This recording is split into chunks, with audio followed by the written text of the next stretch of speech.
свят, в който изкушенията демнат от всякъде, спортът остава едно от най-силните оръжия срещу зависимостите. Как младите избират здравето, екипа и духа пред вредните навици?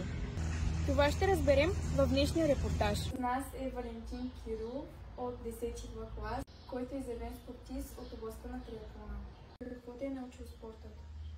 Бих казал, че спорта ме е научил първо на дисциплина, което така, и самоконтрол.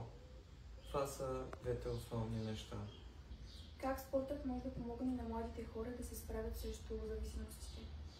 Лично ще кажа, че спортът не може да ви помогне. Трябва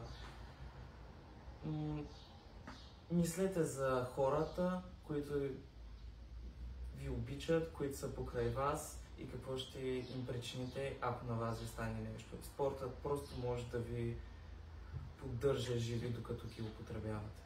С нас е Даниел Тонев, ученик от 8-я клас, който е изявен спортист в областта на баскетбола. Кои зависимости според теб са най-разпространени сред тинейджерите? Зависимостите от видеоигрите и социалните мрежи. Трябва ли училището да говори повече за наркотиците? Да, за да знаем опасностите и да се предпазваме. Как спортът или интересите помагат?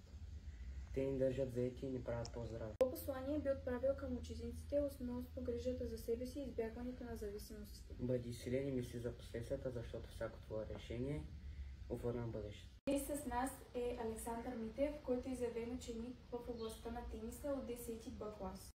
Защо някои млади хора започват да употребяват наркотици?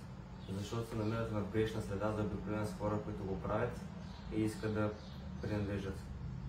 Какво послание би дал на учениците, които са зависими към наркотиците? Бих дал послание да се концентрират в по-важните неща и да не се съсипват здравето и живота за моментно удоволствие.